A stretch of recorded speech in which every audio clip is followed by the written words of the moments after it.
Okay, welcome everyone.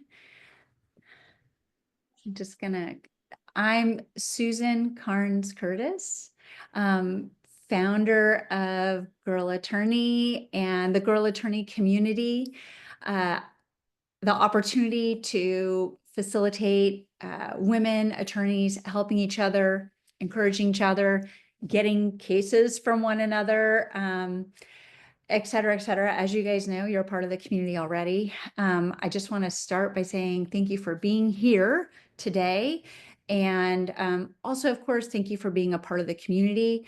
Again, just promise briefly, what I get to see every day in the kind of having the front row seat to what the Girl Attorney community is women being themselves, which is naturally encouraging and supporting each other.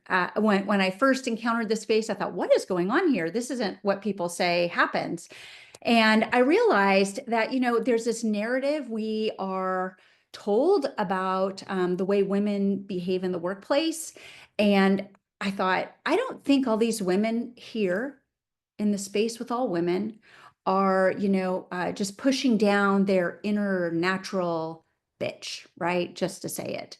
But rather, this is a space that's safe. And so look what's happening where people are acknowledged for who they are as colleagues and fully engaged partners in the lives and works that we live. And so you can just imagine how great it is to be able to watch all this happen.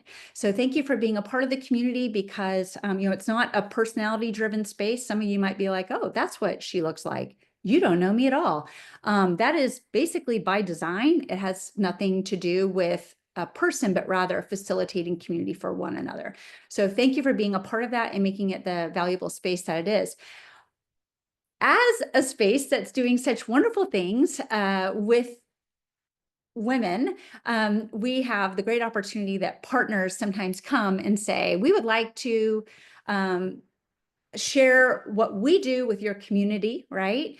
When they're really great, like ALPS, which sells professional liability insurance, and they really are great. I truly vetted them by talking to people in the community who have had interactions with them, asking questions in the community, saying anybody worked with them. And I did not get one negative response. It was all glowing. So with that, I welcome them into our space. Some of you may be like, I've never heard of them. That's because, again, I don't carpet bomb advertisements in the community. But here we are in part able to facilitate this author talk with this author because ALPS has facilitated it, right? And not only that, we have a new person joining here. I do want to, with that, also announce that every single person today is going to be given the opportunity to have a free book sent to them. So, and by opportunity, all I mean is you will need to send your mailing address by email to Rio, who is our person from ALPS.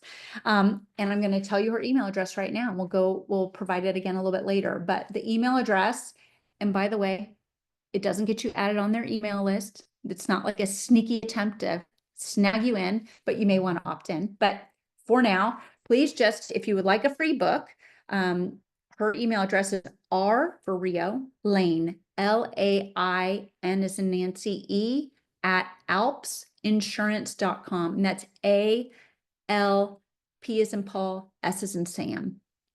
All right, we have more people coming in. I'll share that again later. But anyway, we are so glad you're here. Rio is a lovely human. I have known her for a very long time because she used to work at Clio. My husband, she's Rio from Clio, except now she's from ALPS. And so with that, sorry for the long intro, but let me pass it over to Rio, who knows our author better and is going to introduce. I read the book, but I don't know our author as well as Rio does, and so I'm going to turn it over to Rio to introduce her again because it's because of ALPS that we're able to facilitate this today. So again, thank you, Rio. Oh, great. Thanks, Susan. Hi, everybody. Very happy to be here. So, as Susan mentioned, I'm Rio, formerly from Clio, currently at ALPS, and I'm the Director of Strategic Partnerships there. And so I've worked with Susan for many, many years in my past life at Clio and in my current life at ALPS.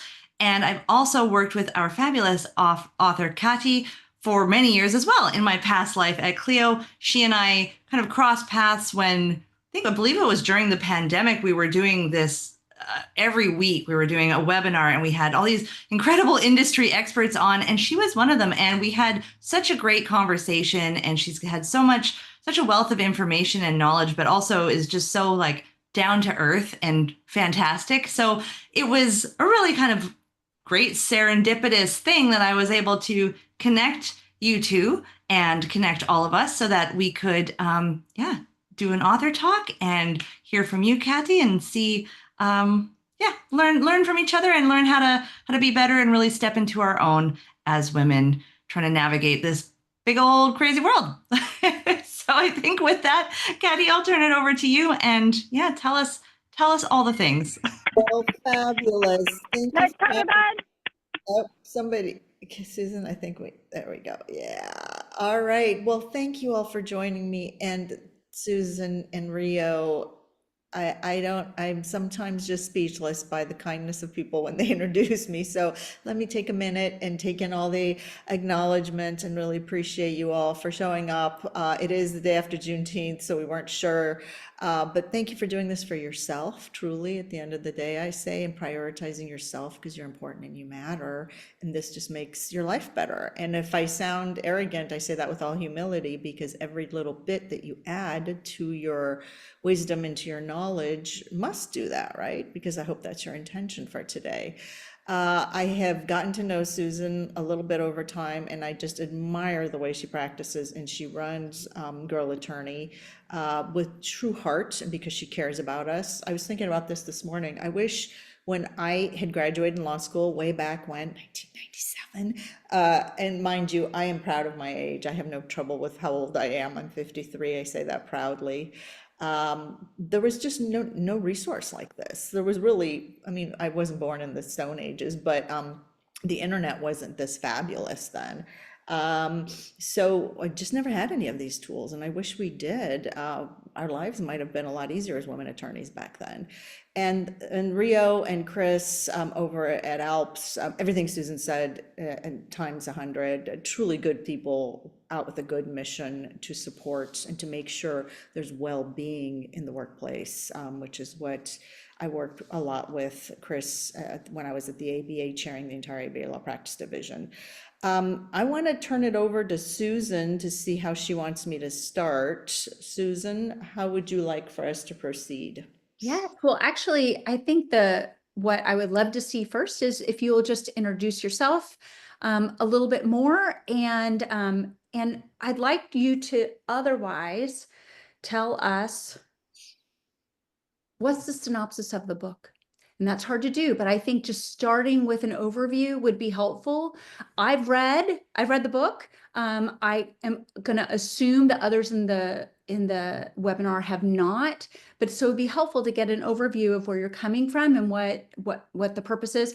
And I have a bunch of questions, and I know that we have a couple of questions from folks that they sent in advance, and so we have lots of questions for you, but if you could give us an overview so that folks have an idea of where you're coming from. Well, so thanks for that intro segmentation. I'm going to start by telling you a story time, girls, ladies, um, of how I got to where I am. And I think that'll actually answer a lot of the questions of how this book came about and what it's about.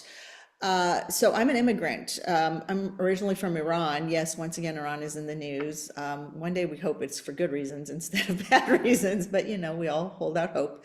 I just ask for you all to say a prayer for the people of Iran and all the other places that are going through conflict in the Middle East because those people just live there, right? Anyway, moving on. So we were not Muslim, so we had to leave the country back in 1979. I was 6 years old, and so we packed up two suitcases thinking we were leaving for a couple of weeks, ladies. And we moved to Indiana where my mom's brothers lived. And so how my life started, the whole point of this is emotions, and I will explain all this, is I started in fear, you guys. And the beginning of the book really explains all that, so you get to know me and how the content applies. I didn't look like anyone in 1979 Indiana. I had this complexion and I had giant eyes and a big giant distended stomach and scrawny arms and legs. So that made me not fit in and made me very uncomfortable and just made me feel unwanted and not good enough. I didn't eat any of the same foods as 1979 Indiana. In Iran, yogurt has been a thing for thousands of years, but in 1979 Indiana, people would say, why are you eating curdled milk? There was no Yoplait, Dana, and Stonyfield Farms. Pff, forget about it, right? And so that made me feel like I didn't belong. And then the last part of how I never fit in was I didn't speak English, you guys. Remember, they yanked me out of first grade.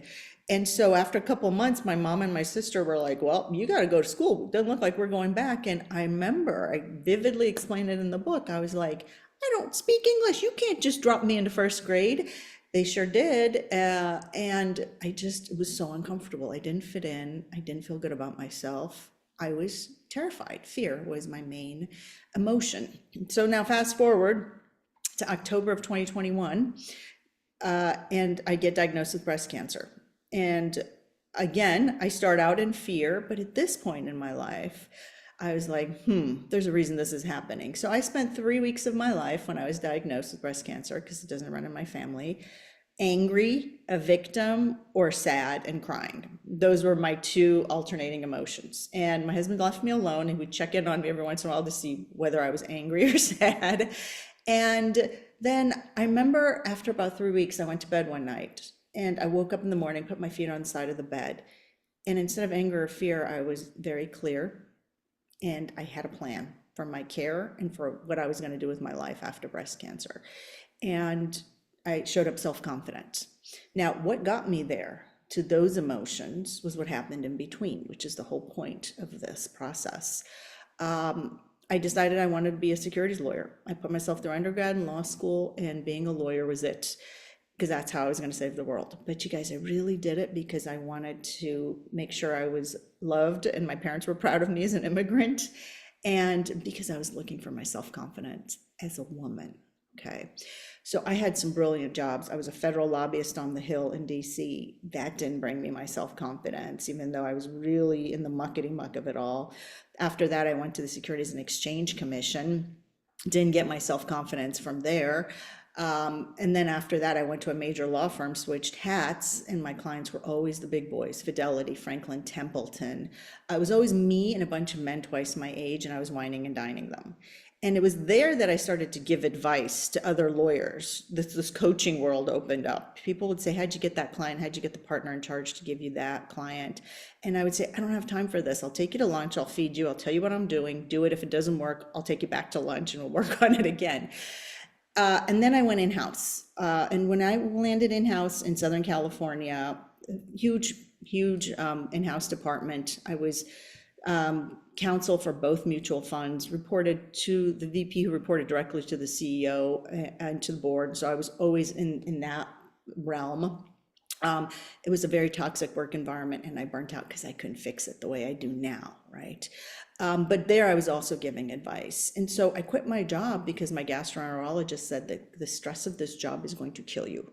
That wasn't enough though. What happened was I'd spend 15 hours one day drafting this much of a prospectus, go home at night, 9 o'clock at night, there's my own prospectus. I pull it out of the mailbox and I reflexively, what I do, threw it away, because no one reads that, pardon my French, shit. That's not to say that industry is not necessarily. There are so many good lawyers doing so many good work in that industry. The industry itself, the legal profession, I believe is truly a noble profession. We're truly counsel. And as women, we have so many gifts to give good counsel and be part of the solution. And so I changed careers to be of service to women lawyers and to all lawyers, really, the men that support us. And so my clientele is CEOs, Fortune 500, Fortune 50 companies, attorneys, and managing partners. And my favorite audience is this, and that's why I wrote the book. I wrote the book because it's my love letter of sorts, as my own business coach says to women lawyers. Because I don't believe we're utilizing our strengths the way that we should. I quote the Dalai Lama in the book. It's one of my favorite quotes, because it speaks to the heart of why I wrote the book. In the Vancouver Peace Summit in 2009, he was asked, how will the world find peace? He said one sentence, you guys, and it's about you and me and every other woman. He said, the Western woman will save the world. Just let that sit with you for a second, truly.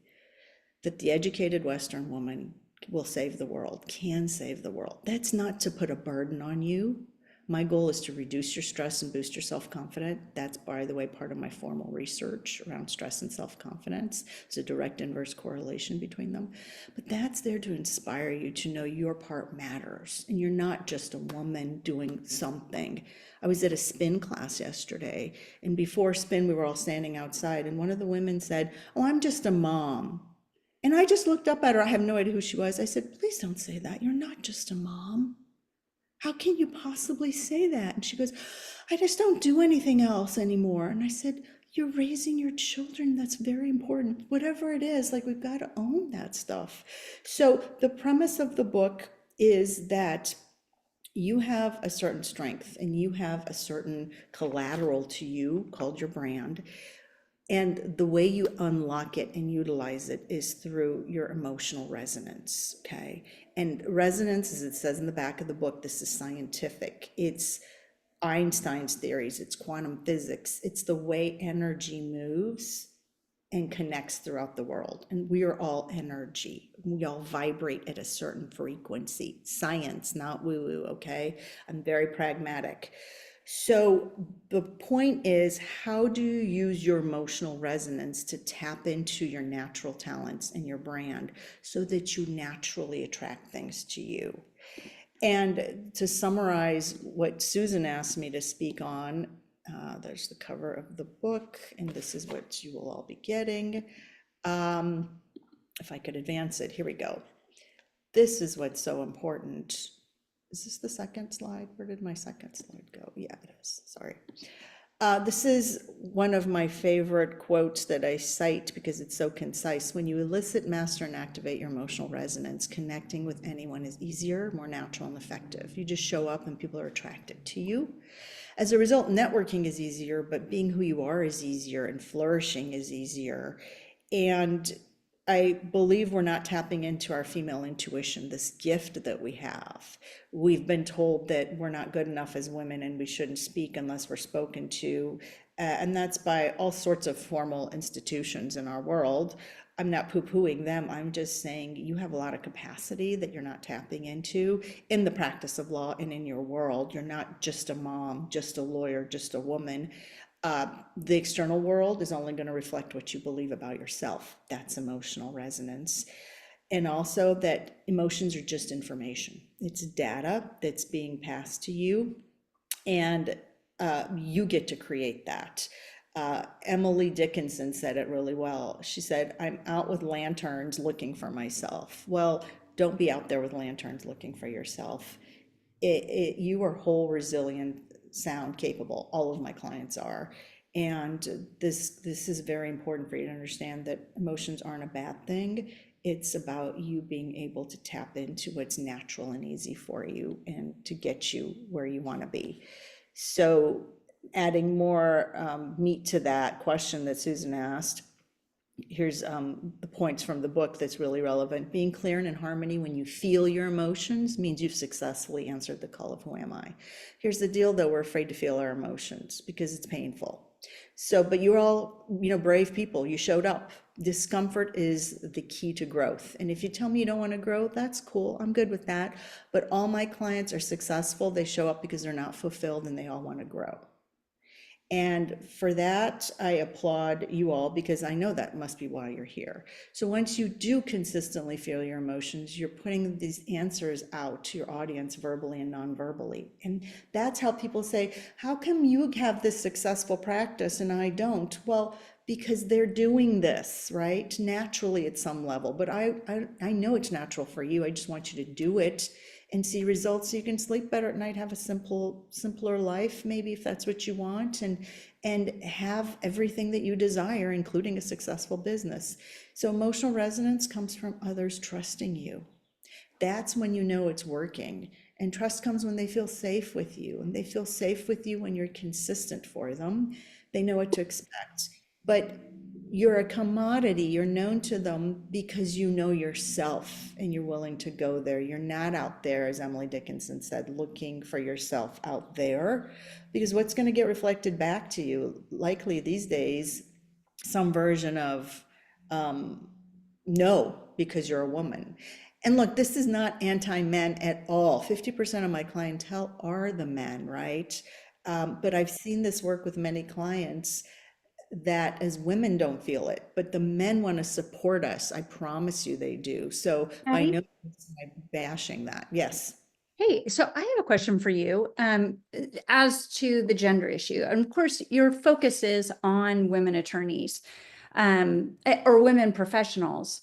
But to what extent, and you do talk a lot in your book and you are today about the focus is on women, but to what extent do men also 100% struggle with exactly the same things? I mean, and to what extent is this actually a gendered issue or not? I mean, how do you see it? That's a very good point. This is not a gender issue at all. I just care so much about women lawyers, and I am a woman lawyer. But the book was written for women lawyers and all the men that support us. And I've had many men read it and go, wow, I got the exact same takeaway. Some of the, it's focused a little more on women lawyers, but for all my clients that show up, whether they're CEOs or managing partners, they have the same issues: self-confidence, stress, not knowing who they are, feeling like they don't belong in their own skin and in their environment, not being willing to go out there and say they're good at what they do so they can help more people, not willing to ask for their worth. Now, men are a little different with that statistic that you and I know, Susan, right? That, they'll apply for a job if they're 60% comfortable with it versus women. That's the only distinction I can make. And the secret is a lot of my CEO clients say, I don't want to be a leader. I'm like, well, then you did know when you signed up for this job, it said chief, chief, right? And they're like, yeah, but I want to do my substantive work. And I'm like, well, that's not your role anymore. You're not doing substantive work anymore.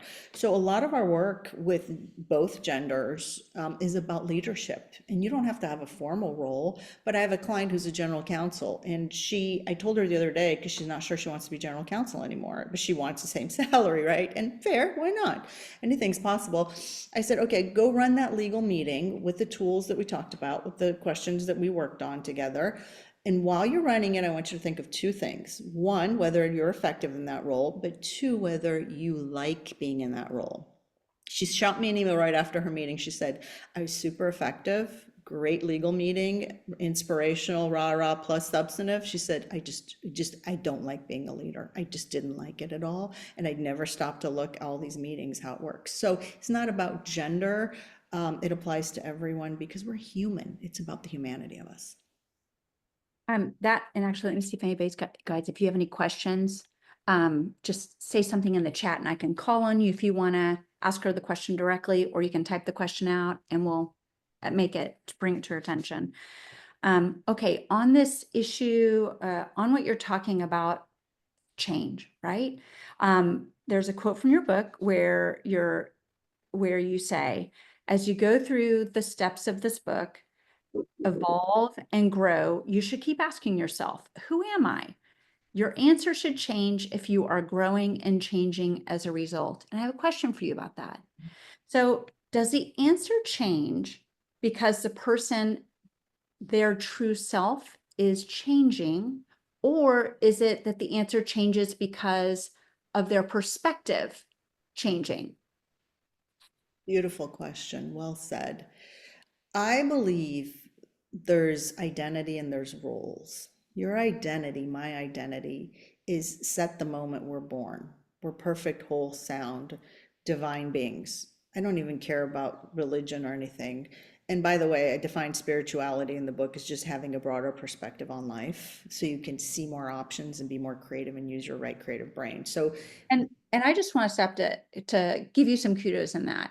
So I have, let me just say this. I think you can come to this book with a variety of a defined faith experience and find that what you're saying is consistent with it, even if it is broader, right? I just thought you did a really good job. I thought I found ways that I connected to what you were teaching and how you were teaching it, even where it's not, I mean, and frankly, I also think this side note, if someone says, me and the guy next to me, you know, we agree on everything, then I'm like, no, y'all just picked up a list you both agreed to. Write the list. I No love one, I think, actually has identical views to any other person, let alone, but to adopt a faith system is meaningful, right? But I'm just saying, so sorry to hijack, I love that point. Thank you for but interjecting that. I did think you do a really good job of it. So I want to say to anyone who's like, this is like some woo-woo, I am not into this. I would invite you to read the book, because I do think you will find there are truths in the book that align with what you believe. Thank you for saying that, because I was very nervous about releasing the book. I had the book written in my head Mm. 4 years ago. People kept asking me for it, and I was like, "Oh, I don't want people to really get to know me at the front of the end of the book," because this is my third book. I wrote a bestseller for the ABA, Personal Branding 101, in 2013. Mm. But I was like, "Ooh, will people really like just get me, right?" And but I do believe in what you say, that it's just it's written. I meet my reader where they're at, because I meet people where they're at. Look, I have clients that are muckety mucks that run really big companies that we call them 3 comma clients, right? They're billionaires. We work fine together, and they're not necessarily of the woo-woo mindset, but they are of the belief that, hey, I want to succeed. So back to your point, identity is what you're born with. You're perfect, you're whole, you're sound, you're a 10 out of 10. Then there's the roles that we take on, the statuses, whatever. A mother, teacher, wife, daughter, lawyer, right? And those roles start to define more of who we are. We let them, because when we're having a bad day, I'm not a good person. I'm just a mom. I'm just a lawyer, right? So is it perception, or is it who you really are? You are who you are, nothing changes that. If you align your perception with who you truly are, then all your successes and all your events have to resonate that emotionally, and then you're going to get everything you want back. And I can't remember your specific question, but I hope that answers it. And if it doesn't, let me know and I'll go into more detail. But it's a tandem effect. There is no black and white in my world. I say duality and dichotomy exists because it must, black and white, dark and light, both have to exist. It's called contrast. And so when we're good with the interplay, going from dark to light, that's where our growth is, when we're in harmony, moving back and forth through life and choosing a perspective. And the only question you have to ask yourself is, am I at peace? Does it feel good? That's the number one question I ask my clients. When you're running that big, firm retreat, or you've got thousands of employees, or you're a woman lawyer who wants to grow your business, do you have inner peace around what you're choosing? And that's a perspective, right? But it's based on your identity. So it's both. And this reminds me, you also talk about being neutral, the value, I guess, but you attribute value in growth to adopting, if I understand it, a more neutral approach to what's going on around you. I am sure I'm oversimplifying that. The quote I pulled was, when you are neutral, you will be at peace. It's kind of tying in what you were just saying, is what made me think of it, and accept any outcome with grace. And I have a hard time accepting that. I think it's hard because, accepting any outcome with grace. How do you reconcile what you are saying with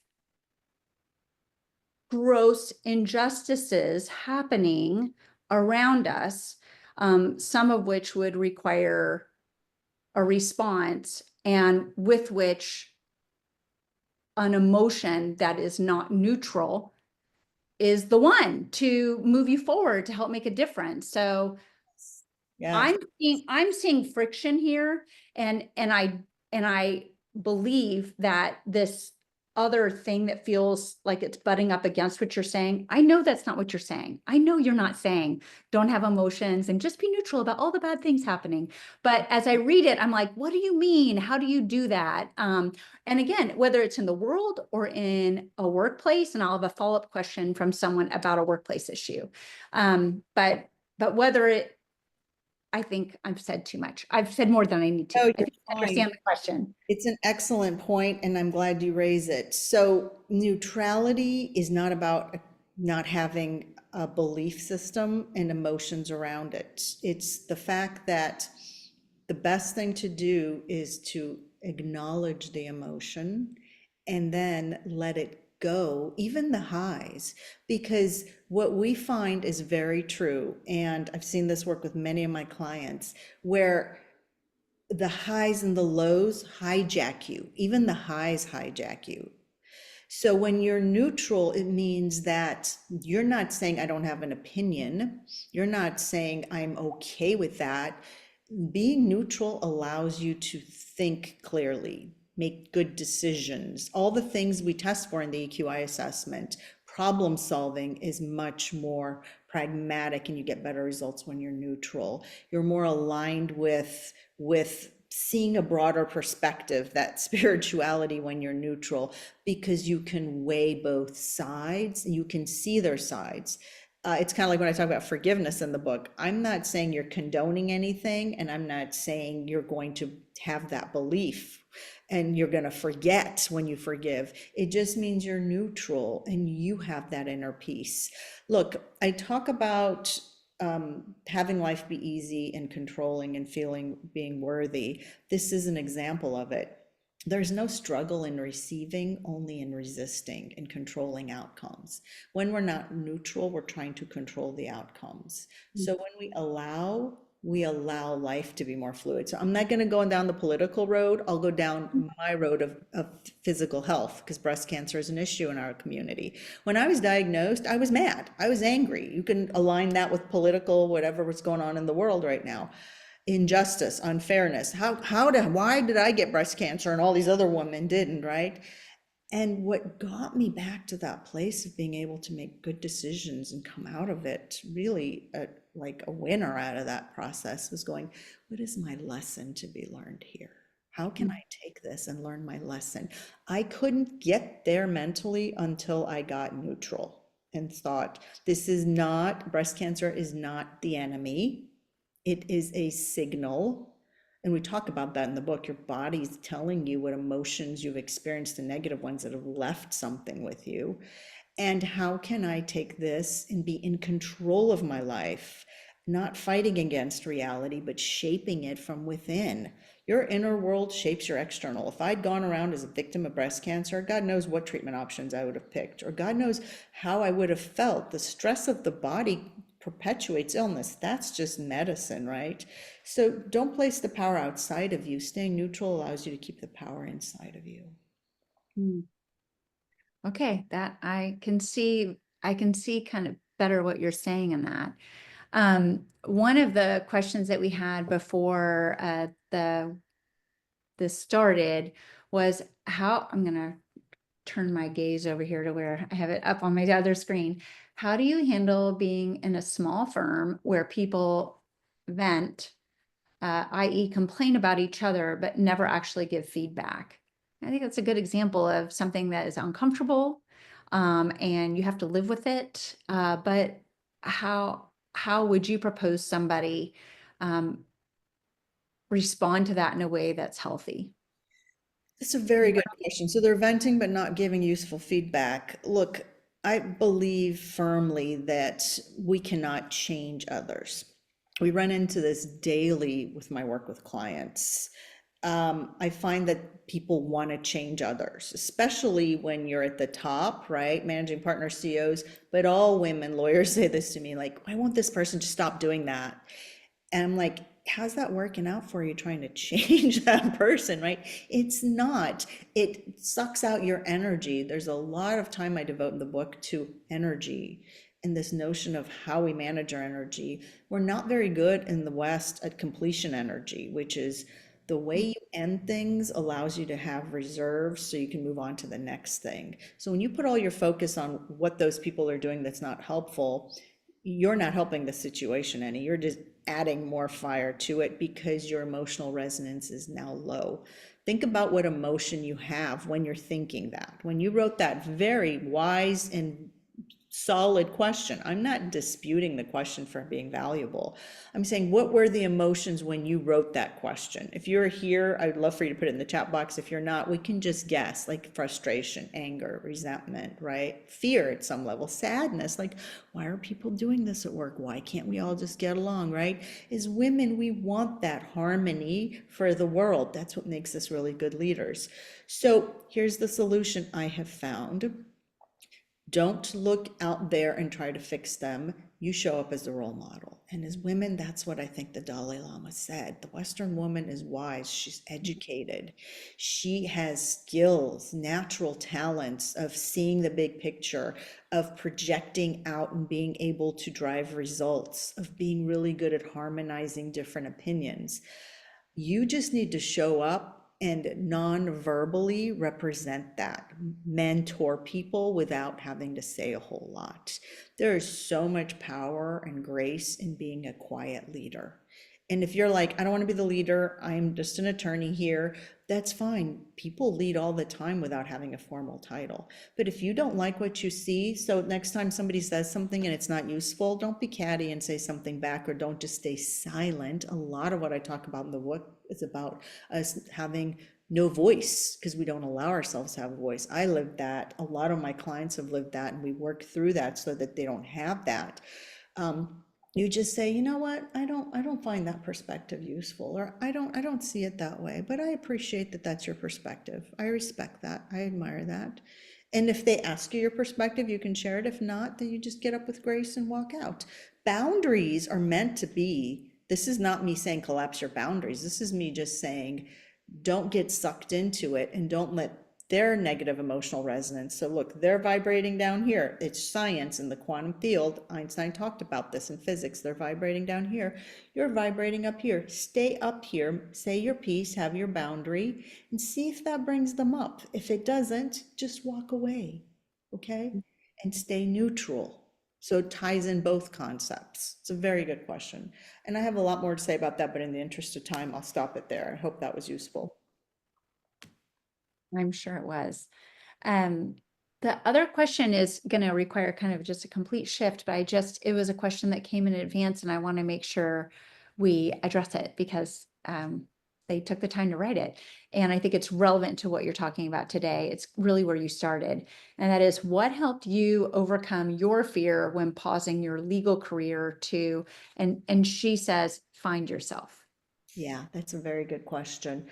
I'm going to turn to the book for that because I always feel like that's going to be a question, and it always has been. So I'm going to share my screen from here, and it will really point out what I did, right? We've already talked about that, so let's move forward one. So the journey is about feeling every emotion, even the negative ones, and choosing to leave that fear behind. I truly believe fear is part of our liberation and transformation process. I did it because I couldn't see a way back. It was 2006. I stopped practicing law. I thought I was crazy. Everybody around me thought I was crazy because as a woman in the investment management legal profession, there was not many of us. We were in high demand. I was making a lot of money, but I was just miserable, and my physical was taking, I was not healthy anymore, as my gastroenterologist said. So I didn't see a way back. But back then there was no one doing this kind of work, no one with this kind of support. There was no Girl Attorney Network. There was no ALPS supporting women and all lawyers to be better people and healthier.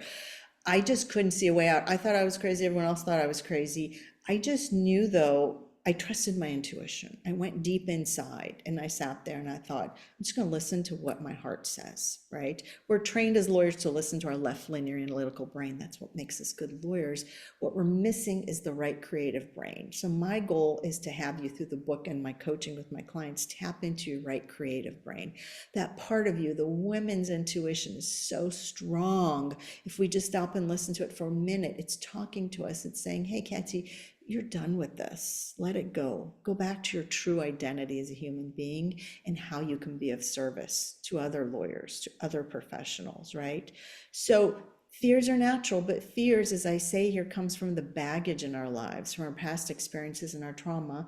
No one is immune. So if you're feeling the fear and you wrote that question, good on you. You're taking action steps. You're feeling that emotion. Now, here's the next part, as I say in the book, and there's so much more to this. Stop and listen. Why is the fear there? And what positive learnings come from the fear? Talk to the fear. I know that sounds ludicrous. It's not. It's truly the law of the universe. You have to listen to yourself. The answers are not out there. So the real fears we have start and end with the idea of having to change who we are. I was scared of that. I didn't know who I was. Not just changing our ways, but changing your way is only effective and relevant after we've discovered who we are. It's really, really relevant. And I'm going to give you an example of this. So I've seen this work with many clients. And in one case, this client, I'm not going to read this whole thing. You can take a snapshot of it and read it later.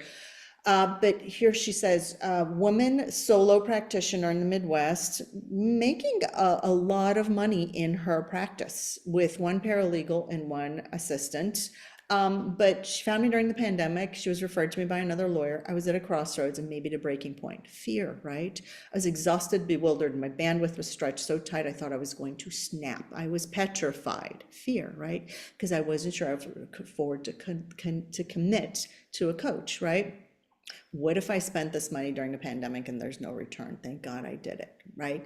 So the point is, there's always going to be some level of fear there. You just have to stop and say, enough is enough. I know what I need better than anyone else, right? And the point of this work, whether it's the book or me coaching people, as I did with her, is coaches, good coaches at least, see the stumbling blocks, the blind spots for clients. And that's what she phrased it as. She thought, saw things in me and didn't know existed, right? It's about extracting the good and minimizing the rest. And in the book, I give you tools for starting that for yourself, being focused, pragmatic, sincere, invested in your mission. Why is all that important to this topic of fear? Because when you do that, you'll find the fear just naturally goes away. You're not pushing against it, because anytime, you know the phrase, what you resist persists, but you're opening it up and saying, thank you, fear. Now I know what I need to work on. I appreciate that. And now I'm going to go work on it, right? And I want everyone to have the results she had. She successfully to turn the business into what she wanted. She's in control. She controls her clients, who she gets in, her image. It doesn't control her. And it truly is about long-term quality of life. Let me see if there was one other. Yeah, that's to the fear element question. So it's a very big topic. It's a very big emotion. And what precedes fear generally is anger, because we feel anger bigger. And so when I do breakthrough sessions with clients, which I will put the link in there, you can just research what breakthrough sessions are and read about it a little bit. The first negative emotion we release is anger, because anger is so pervasive and shows up so much, especially in the legal industry. Like some of the stories I hear about opposing counsel did what, right? I was a transactional lawyer, but I hear all sorts of things, right? And I'm like, wow, that person needs a breakthrough session with me or with someone. Anyway, back to you, Susan. May I refer some opposing counsel of mine to you for a breakthrough session? I will pay for it. I'm just saying. I've got a short list. That would be a productive thing to do with it. I want to say too, I feel like we're getting yes, okay, we're in the last 15 minutes. So a couple things. Again, if anybody has any questions, please put them in the chat, because I still have a couple more. I have a lot more, but I'll only do a couple more otherwise. Also a reminder, especially, or news, if you joined us after just really the very beginning, if you go to the chat and we'll just check there. There's an email address provided for you if you would like a free copy of Katy's book. Just email your mailing address and to Rio at the email address provided, and you'll get a free signed to you copy of the book. So just a little commercial about that again. And thank you, ALPS, for facilitating that. There was one thing that I also wanted to highlight in your book, and as I understand it, you have a workbook that is going to be coming out. But in your book, you'd mentioned that before I started reading it. And as I read, I realized you have little helpful, what do they call, what do you call it? Quick and easy exercises. Yes, quick and easy exercises, right? So, and they're really quite helpful and on point. And I want to give you an example of something that was sort of helpful for me, right? Like really gave me pause. And I thought, oh, that just happened. So on one of your quick and easy sessions, you tell people, yeah, it literally says quick and easy. Sorry, my bad. Quick and easy self-work exercise. As you go through your daily activities for 7 consecutive days, ask yourself, do you feel worthy to receive and get value? Where in your life are you receiving easily? Where in your life are you resisting receiving, and why? So I read this, and it was this week. And just a few days ago, I was at a point where I had a jury trial that was scheduled for this Monday. It has since resolved, but I had a jury trial that I was like, got to figure out when I'm going to get that all ready. On Monday, I was co-hosting an event on Wednesday night. I had this, of course, today. I have friends coming from overseas that are coming in tonight, hosting something for us to see them tonight. But also, I already had a dinner anyway. Okay, I'm just saying, like, there was just like freaking a lot. And in the midst of all this, I had not been as nearly as engaged in the fundraising event that was scheduled for Wednesday night. So I eventually apologized to the co-host on Tuesday, maybe, to say, guys, I'm so sorry. There's just like a lot, and I've not been as helpful. So this is my example. So this person, one of these lovely women, writes back to me, don't worry about anything. Seriously, I have a new legal assistant. She's not learning. She doesn't know how to do so much just yet. So she's going to help me tomorrow to get all the things together. And we're going to have it all for the event. Don't worry about a thing. And so I went to like write her back, and these computers, they tell us what to say now, right? And what auto like shows up for me to write back is, that's so sweet. Thanks for taking care of everything. And I was like, oh, that's an option. Supposed to say. And I was like, that was not what I was going to say, but I took a screenshot of it because I was like, wow, like, I take a cue, Susan. I do have trouble accepting help, and especially when it comes to hosting, right? So I'm like, oh, no. Let me take care of all the details. But, and guess what? It was a gorgeous event, and it didn't need to be gorgeous, right? It doesn't actually, but it is something I value as a hostess. I like things to really, to the extent that they can, really convey that I've invested in this space, right? And so I was resistant to accepting the help. I got the help, and it was way nicer than I would have even been able to do. I hadn't even conceived of it, but I really thought it was such a good, quick and easy self-work exercise. So I just kind of wanted to thank you for that, because it did give me pause in a week where I needed to stop and take a beat on who I am, what is important to me, and certainly being in relationship with people, which does involve receiving, right? That's important to me. And it really was very helpful. So thank you for that.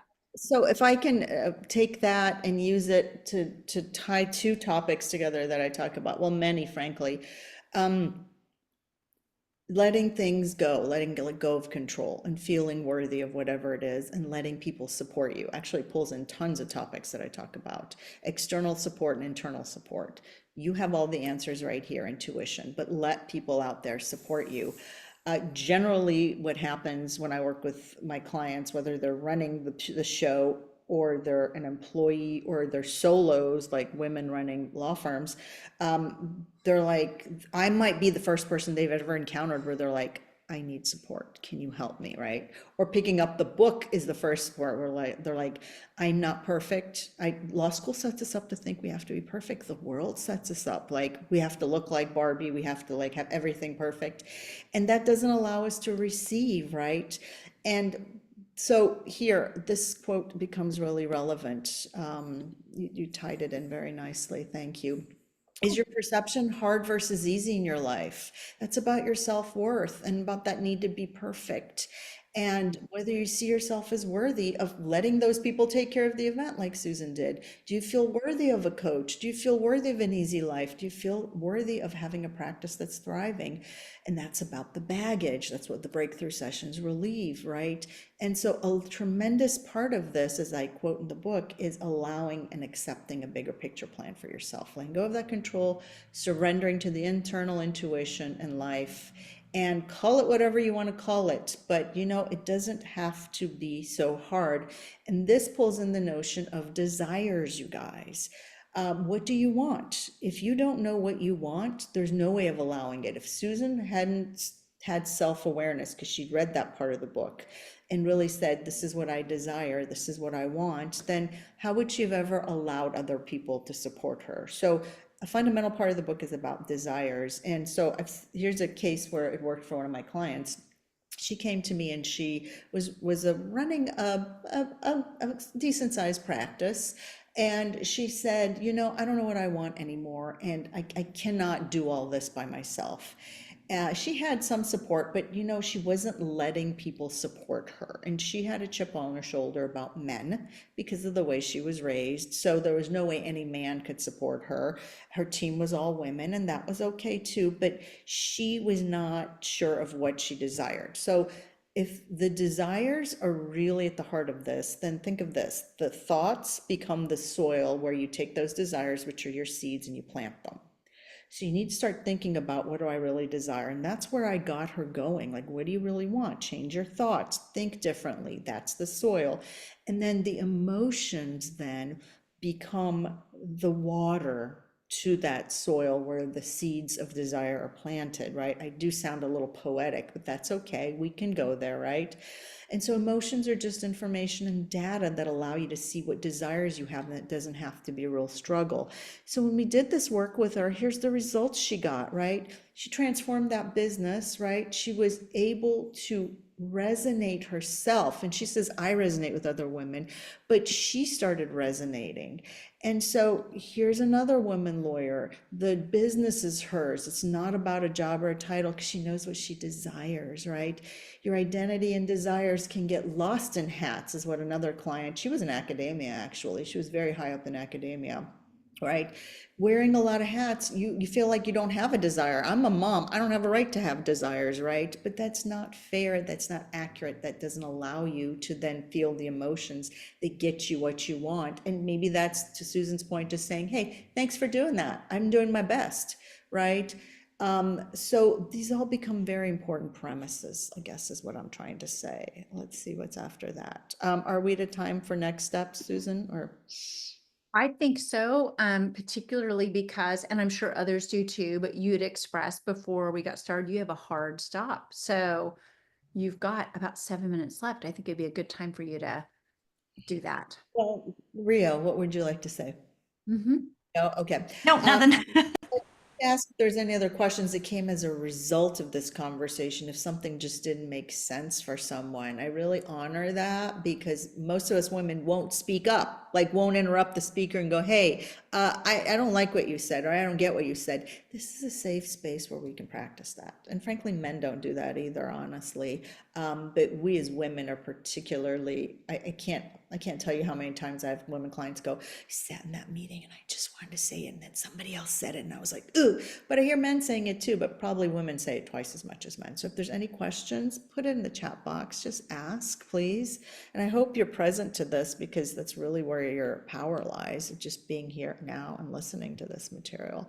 Otherwise, while you're thinking, if you have a question, we'll go to what's next, because we decided this is good next steps. The three of us, Rio, Susan, and I decided this is good.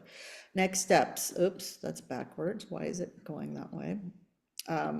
Okay, sorry about that. Read the book.